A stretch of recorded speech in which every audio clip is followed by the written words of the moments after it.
Welcome to my channel. Subscribe, listen, and enjoy my stories every day. The flicker of the movie screen cast ghostly lights over the audience, their faces bathed intermittently in hues of blue and gray. I nestled into my seat, a large popcorn in hand, ready for a night of escape from the drudgery of my weekly routine. The film, a critically acclaimed thriller, promised to be the perfect distraction, but as fate would have it, my own life was about to eclipse any fiction the screen could offer. It started with a subtle sound of movement from the last row of the theater.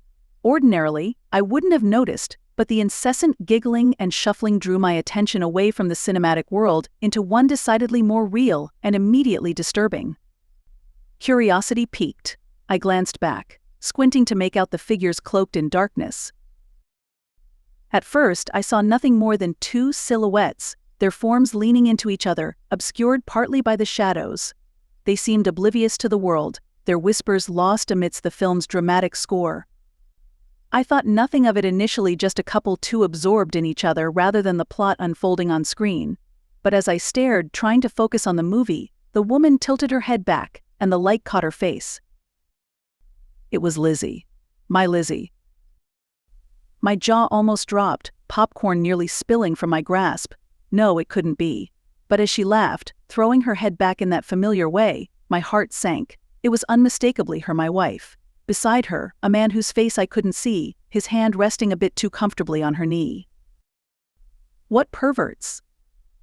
There are people watching a movie here, I muttered under my breath, a mix of disbelief and rising anger knotting in my stomach. For a moment I sat frozen, the movie blurring into a meaningless cacophony of sounds and images. I should confront them, cause a scene, demand answers, but as I watched them, oblivious and laughing, a cold, calculating calm settled over me. No, a public confrontation would be too easy, too quick.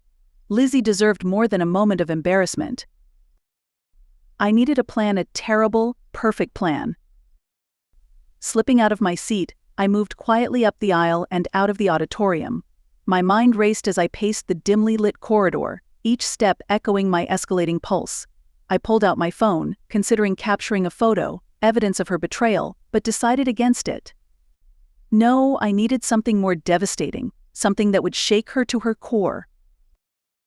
To begin with, I'd need allies, resources. I thought of Mark, a private investigator I knew from college. He'd have ideas, maybe even ways to dig up whatever else Lizy was hiding. Then there was Anna, my coworker, and more importantly, a lawyer. She could give me advice on the legal ramifications of whatever I planned. Pulling out my phone, I dialed Mark first. His voice, gruff and sleepy, answered after a few rings. "Mark, it's Jake. I need a favor, a big one. Can we meet?" "Jake? It's nearly midnight, man. What's going on?" "I'd rather not say over the phone. It's personal. Can you meet tomorrow morning?" A pause, then, "All right, you've got me worried. 8 at the cafe." 8 is perfect. I ended the call, a plan slowly forming in my mind. Tomorrow, I would set the wheels in motion. Tomorrow, Lizy's world would begin to crumble, just as mine had tonight. Morning light filtered through the cafe windows, casting long shadows on the floor. I was early, the usual morning rush not yet begun, my thoughts as tumultuous as the storm I was about to unleash. Mark slid into the booth opposite me, his detective's eyes scanning my face with concern. "What's the emergency, Jake? You look like hell," he said, his voice low, tinged with both curiosity and apprehension. I took a deep breath, the words tasting bitter as they came out. "I caught Lizy last night. With someone else. In the movie theater." Mark's eyebrows shot up, a mix of surprise and understanding settling into his features. "That's rough, buddy. So what do you need?" "Surveillance. Evidence." "Yes, both. I want to know how deep this goes before I confront her, and I want details, Mark. Everything." He nodded, pulling out a small notebook. "Got it. I'll start today.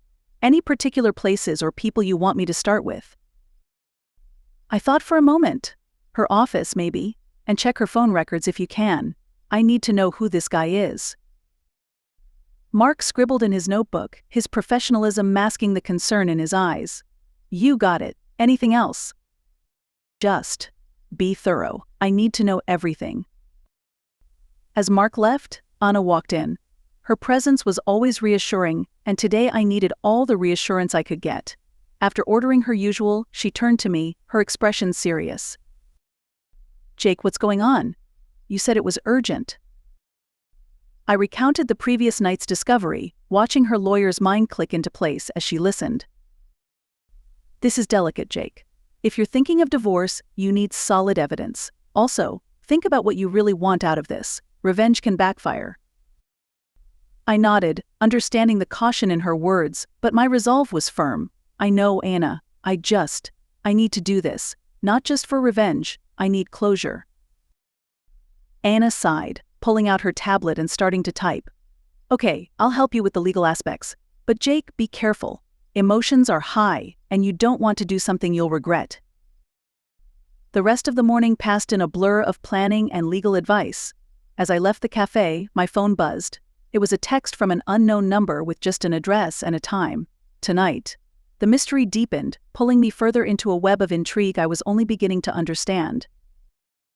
Could this be related to Lizy? Or was it something else entirely? Despite the uncertainty, I knew one thing for sure I was going to find out. Tonight I would go to that address, ready to uncover more of the truth, no matter how dark it might turn out to be.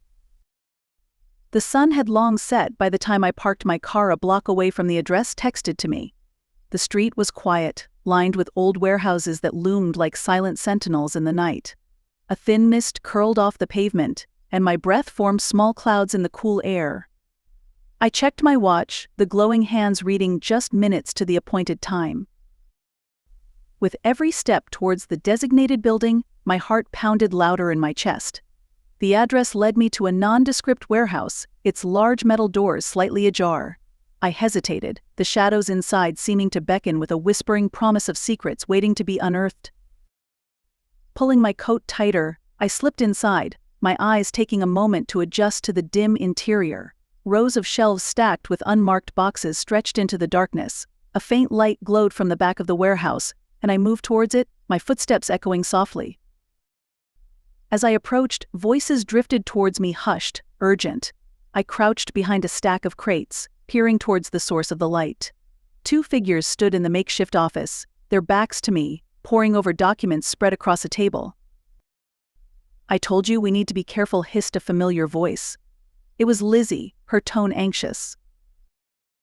The man with her, tall and broad-shouldered, replied in a low growl, "Don't worry, as long as Jake doesn't find out, we're safe." My breath caught in my throat. So it wasn't just an affair. They were involved in something deeper, something dangerous. I edged closer, straining to catch more of their conversation. Lizy continued, "It's not just about us anymore. If this gets out..." "Nothing's going to get out. We've covered our tracks," the man interrupted, his voice firm. Suddenly, a phone rang, slicing through the tension in the room. Lizy answered, her voice now a whisper. "Yes, we're here. Be quick."